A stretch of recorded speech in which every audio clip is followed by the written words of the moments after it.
Je l'ai annoncé lors de mon introduction à cette émission ce matin. Notre invité, c'est Dr Modeste William Derroutin, directeur de la cellule juridique du parti Mouel Bénin. Bonjour docteur. Bonjour monsieur Tanguy. Bienvenue sur ce matin. Vous êtes là pour qu'on parle principalement de votre position et de vos propositions. J'entends ainsi du parti Mouel Bénin, bien évidemment, au sujet de la révision de la Constitution. Elle doit certainement avoir été intéressante là-bas, puisqu'on va parler de cette autre actualité intervenue le jeudi passé. Il s'agit de cette conférence de presse du chef de l'État, Patrice Talon, qui était face aux hommes des médias, donc la semaine écoulée, pour aborder certains sujets de l'actualité.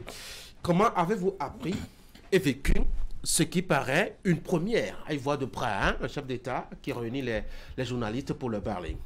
Oui, merci monsieur Tanguy. Non, je pense que c'est de son habitude. C'est une première fois, mais il a l'habitude de s'exprimer, de dire ce qu'il pense. Il a pris l'habitude. Sinon que depuis 2016, on a quand même vu un président un peu taciturne et absent des écrans de télévision. Il le fallait par moment, parce que c'est le président quand même. Il ne peut pas intervenir sur tout et partout à tout moment. Donc il choisit toujours le bon timing.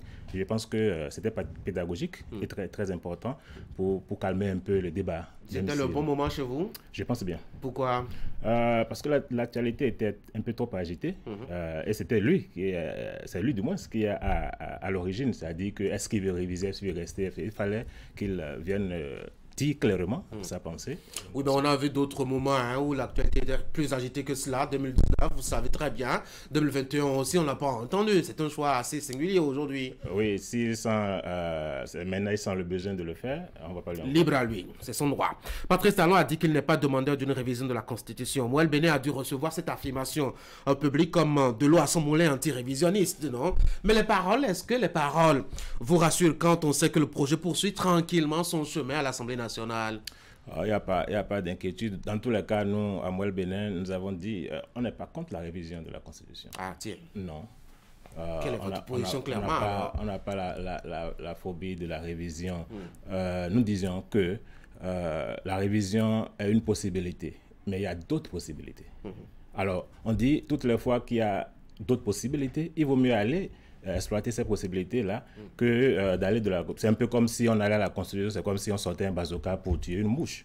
Ouais. Donc, s'il y a la possibilité de revoir le calendrier au niveau du code électoral, faisons-le.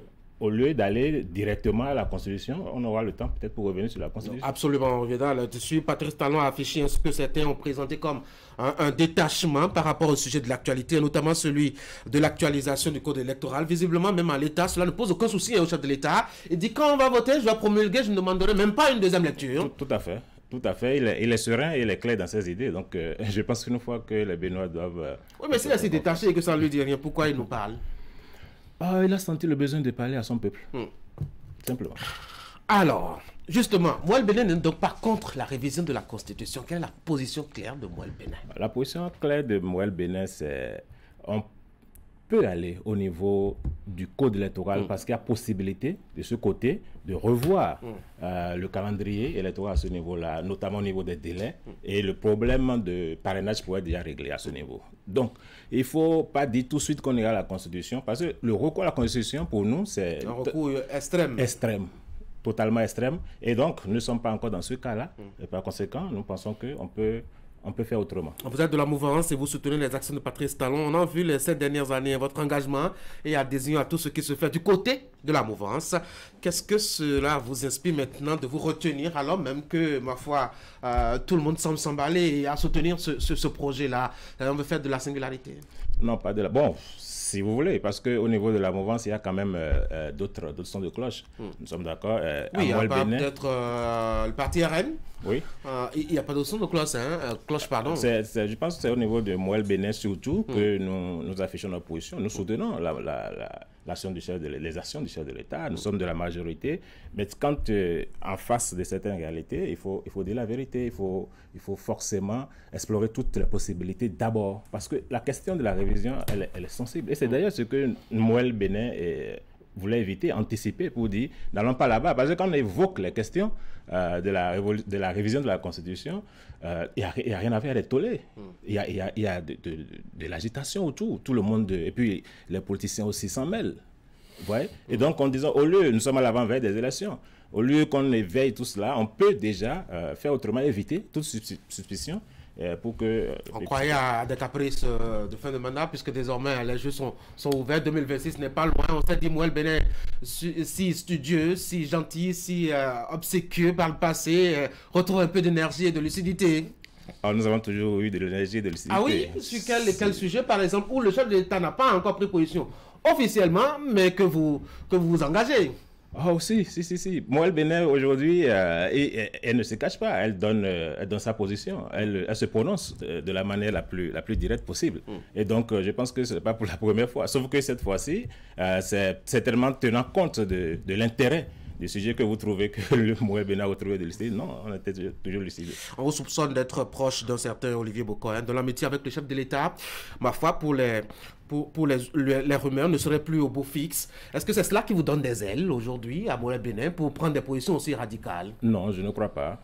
Je ne crois pas. Moël Bénin a toujours pris ses positions et puis on nous a toujours tassé d'ailleurs de la voix discordante. D'enfants difficiles, de la mouvance. Oui, tout à fait. Donc, pas du tout, je ne crois pas.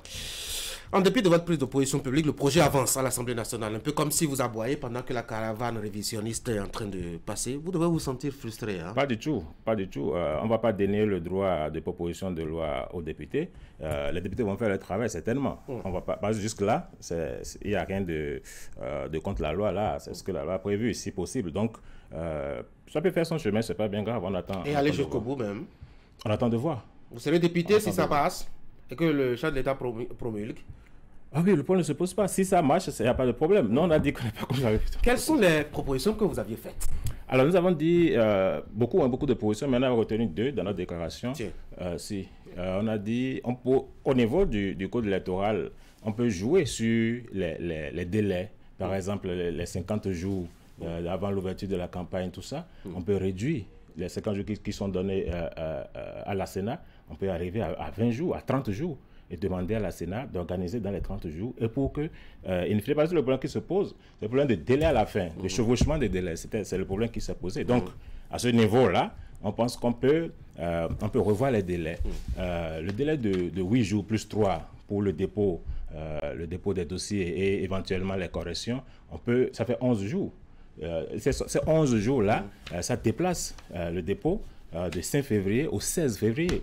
Et donc, à 24 heures de la date. Donc, il y a plein de possibilités. Nous sommes allés plus loin. On a dit, on peut aussi demander à ce qu'il y ait des installations groupées. Au lieu que le préfet passe peut-être dans chaque commune, on peut appeler pour dire, voilà le délai qu'on donne au préfet, installer les conseils communaux à tel délai et on va rester dans... Il y a tellement de possibilités.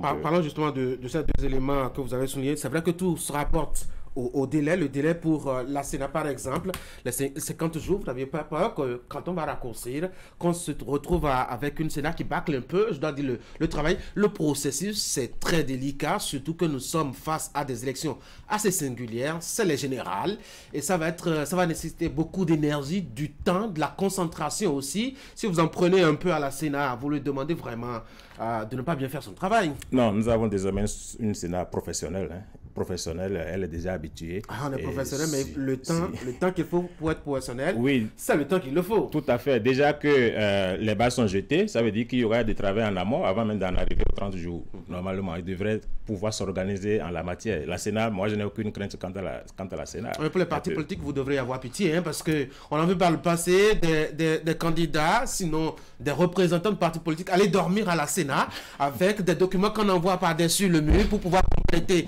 les dossiers de candidature malgré le délai qu'on leur a donné. Si vous réduisez, ma foi, vous leur demandez de se pendre. Oui, ils vont comprendre que nous sommes dans une situation certainement exceptionnelle et par conséquent, il faut sauver les meubles, un peu comme sauver les meubles, juste ça.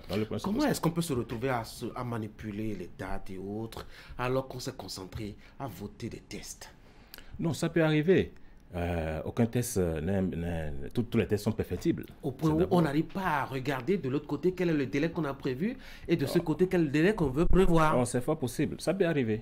Ça peut arriver. L'essentiel, c'est de découvrir et de ne pas se retrouver devant cette difficulté-là à la veille même des élections. C'est déjà très bon de relever quelques insuffisances de cette loi. Est-ce qu'on ne fait pas trop du jonglage là avec 2026? Non, je ne crois pas. Bon, dans tous les cas, nous sommes en politique et tout est possible, tout est permis. C'est les jonglages en politique. Non, pas des jonglages. Comment vous voyez 2026? À Moelle Bénin. À Moelle Bénin, ouais, nous avons, je pense que l'avenir, elle est radieux. Ah oui, sérieusement, parce qu'il y a un débat qui se pose, oui. La question de parrainage, et le chef de l'État l'a d'ailleurs dit, à l'occasion de sa sortie de jeudi dernier. Pour lui, en tout cas, c'est son espoir. Si vraiment les nouveaux, je dois dire, élus de 2026 pourraient parrainer, ce serait très bien. Je parie que ce serait à votre position, à Moelle Bénin. Vous devrez être en train d'applaudir des pieds et des mains. Ah, pourquoi pas? Si, pourquoi pas. Mais est-ce que c'est pas injuste de priver ceux qui sont là maintenant de cette légitimité-là aussi? Non, si le peuple décide par les élections que c'est d'autres qui sont maintenant légitimes, le problème ne se pose pas. Si c'est les nouveaux élus qui sont légitimes, le problème ne se pose pas. Est-ce que vos propositions de date pour les raccourcis ne font pas de ceux qui sont là les légitimes à parrainer? Oh, écoutez, je pense que à ce niveau, le problème ne devrait même plus se poser parce que déjà, au niveau des, pour les députés, le problème est déjà réglé par la Cour. Donc, le problème qui se pose désormais, c'est au niveau des élus locaux, communaux. Et donc, il faut savoir qui doit parrainer, et ceci dans le cadre des délais qui sont impartis. Parce que ces chevauchements, il y aura un peu de choses. Donc, moi, je pense que c'est légitime que si toutes conditions réunies, je pense que c'est normal que ceux qui sont élus nouvellement puissent avoir cette légitimité-là. Mais ça va réduire vos chances, hein, puisque les députés, si les députés actuels, en tout cas au nom de la Cour constitutionnelle, doivent parrainer, vous n'en avez pas dedans. Ça réduit vos chances. Je ne sais pas si Moelle Bénin a déjà la silhouette de celui qui va porter ses couleurs pour 2026. Absolument, oui. Vous avez les couleurs déjà? Si, on la va silhouette. porter. Si, c'est vous peut-être? Non, je pense Jacques pas. Ayadi? Je pense pas. Dans tous les cas, nous avons notre couleur. Soufflez-nous le truc. Ne vous inquiétez pas. On va pas en faire un secret de secte, non? Ne vous inquiétez pas. C'est quand même l'avenir de Bénin qu'il s'agit. Au moment opportun, ne vous inquiétez pas. C'est quand le moment opportun? Dans tous les cas, nous avons notre couleur. Et puis, au moment opportun, ce sera révélé. Sérieusement? Sérieusement. Vous viendrez premièrement sur Actu Matin en parler. Hein? Ah, je laisse ça à mon président. C'est lui qui décide. Non, pas, il a la première, c'est lui qui va dire la décision. Là où vous allez. Oui, c'est lui qui le dit. Docteur Modeste William Derrotin, pardon. Oui, Serromi est toujours là. Merci beaucoup. J'adore vos patronymes. C'est bien original. Derrotin et puis Serromi. Merci d'être venus tous les deux sur l'Actu Matin. Oui, Ali Moumouni, merci beaucoup. C'est assez intéressant aussi votre patronyme. On va pas faire de jaloux ce matin. Allez, mesdames et messieurs, beaucoup de choses sur l'Actu Matin se sont passées entre 7h30, non, 6h30. Et l'heure actuelle. On va faire la pause maintenant.